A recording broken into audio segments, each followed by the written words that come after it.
Assalamualaikum warahmatullahi wabarakatuh.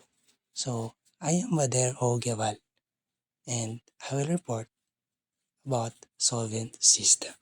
Man's constant struggle to make life better has resulted to the countless achievements and development that have made life convenient and a better place to live. Although these developments have its corresponding effect, one cannot deny the pleasure of enjoying the fruits of his achievements. Plumbing, as part of this development struggle, has experienced numerous transitions which culminated in the improvement of the past primitive plumbing practices from the primitive waste disposal of prehistoric man. Plumbing evolved to the present intricate and complex installation that are today.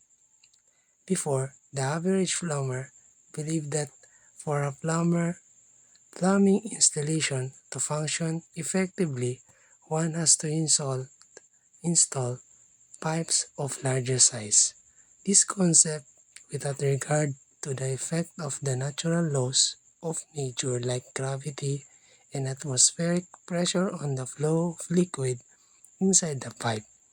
The traditional installation practice adopted year after year was the so-called one-line piping, which served water closets and several fixtures. Lately, when the magnitude of plumbing installation increases to meet the demand in taller buildings, problem on stoppage, floor flooding, backflow of gases and other related inconveniences were discovered. So this is the traditional two-line drainage system.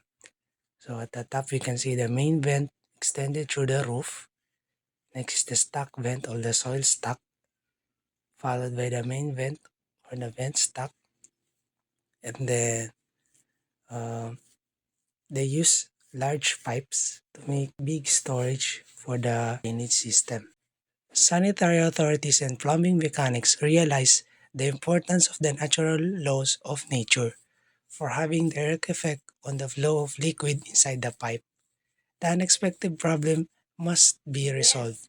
All problems plans were required to provide air passages to maintain a balanced atmospheric pressure inside the pipe ventilation.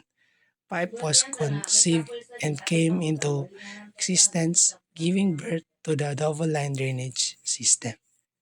The two-line drainage system is sometimes referred to as DWV, which means drainage, waste, and vent. The installation has proven itself as efficient plumbing system. It was universally accepted for years and now referred as the traditional two-line drainage system. Traditional as so called because of its existence for centuries now. The incorporation of the vent pipe in the plumbing system, although promoting efficiency of the installation services, has also brought some of the problems enumerated as follows. Number one, the routing and rerouting of the different types of vent pipe. Number two, additional cost for maintenance and labor. Number three is space requirements. In order to address these problems, a new concept of plumbing science called solvent system was introduced. The solvent system is a recent development in the drainage installation suitable for tall buildings.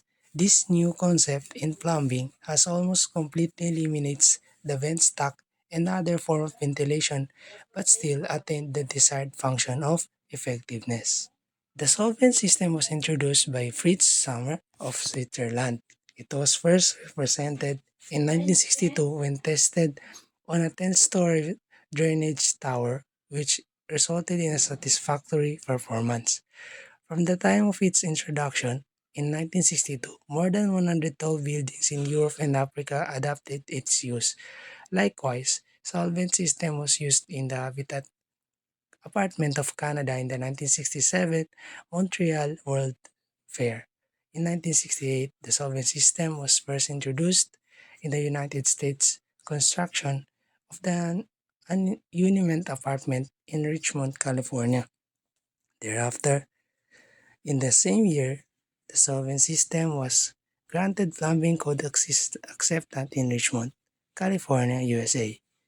Today, the solvent system is already accredited by major plumbing code models of major cities of large countries. How the solvent system function? Number one, a large amount of waste and sewage discharges from the upper floor fixture could form a slug-like bullet, pressing or pushing the air downward the pipe, creating the two kinds of forces, pressure and suction.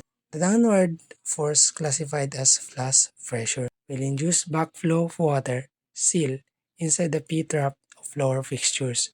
Likewise, the suction forces, called minus pressure, will siphon and pull down the waste water seal of the fixture and create trap seal loss.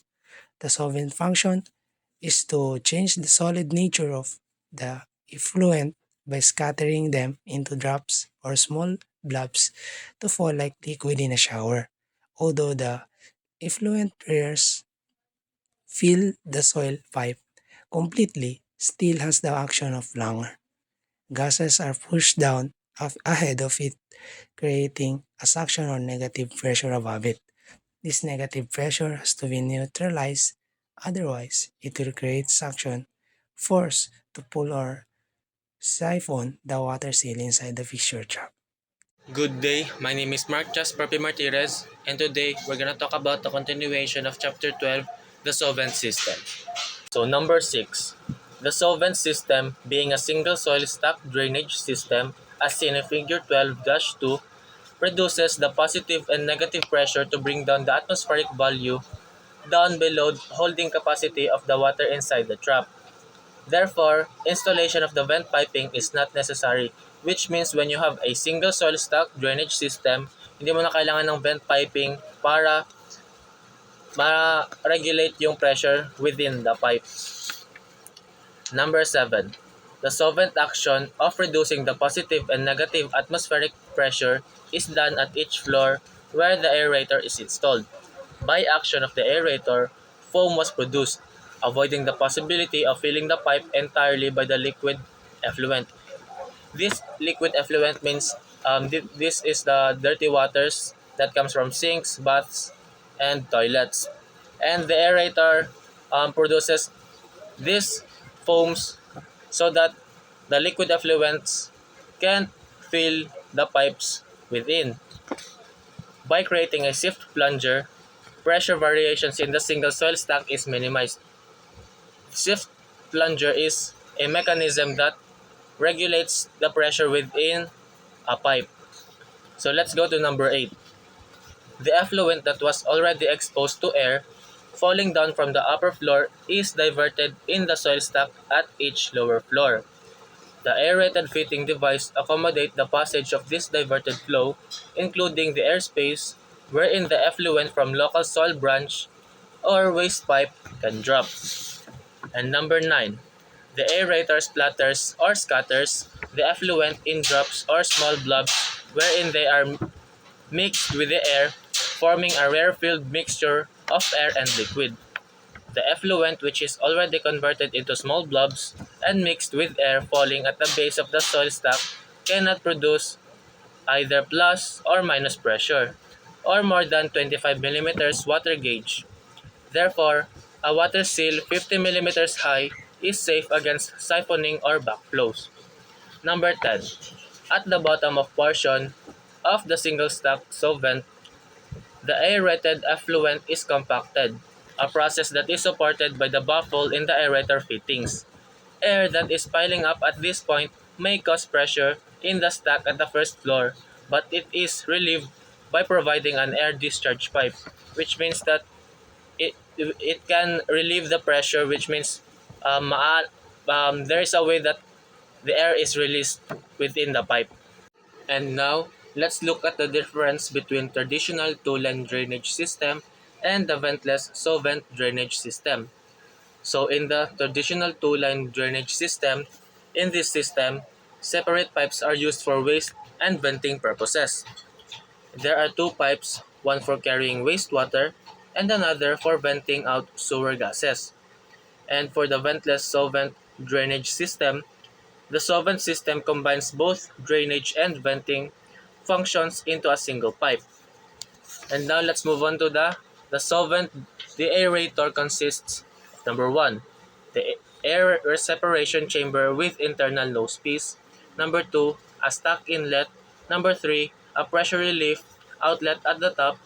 And number four, a stack outlet at the bottom. The deaerator fittings functions in combinations with the aerator fitting above to make a single stack, self-venting. The deaerator is designed to overcome tendency of the falling waste to stack up excessive back pressure at the bottom of the stack when the flow is decelerated by the bend into the horizontal drain. And next is the 12-4 material and design. The original material used for solvent is copper, attributed to its proven record of quick and trouble for installation. The same material used for the 21-story Hyatt Hotel in Phoenix, now serving more than 50,000 dwelling units in the United States, mainly or high-rise structures. Aerator and deaerator. When the solvent system was introduced, the material used for the aerator and deaerator fittings was copper. The aerator is used as terminal of the soil branch in each floor, and the deaerator is installed at the bottom portion of the soil stack where the house is drain connected to receive the discharge from the aerator. The solvent system is nothing more than the use of aerator and the aerator fittings incorporated into the ordinary plumbing pipe installations. What is new here is the total elimination of the second piping line system called ventilation, which substantially occupy valuable spaces and added cost of construction. According to the Copper Development Association, because the Soviet plumbing drainage system is self-aerating, it eliminates the usual separate vent pipe installation, thereby proven economical, speed of installation, space saving, and thus the greater design freedom. The solvent system has not yet reached our drafting tables in the absence of the aerator and the aerator fittings in the local market. The market and cost of copper is maybe one aspect of consideration, but eventually, considering the versatility of plastic material in terms of unlimited shapes and forms at lower cost, very soon our market will be flooded with aerator and deaerator fittings for the adoption of the solvent system in our future construction of high-rise buildings. And that's all. Thank you.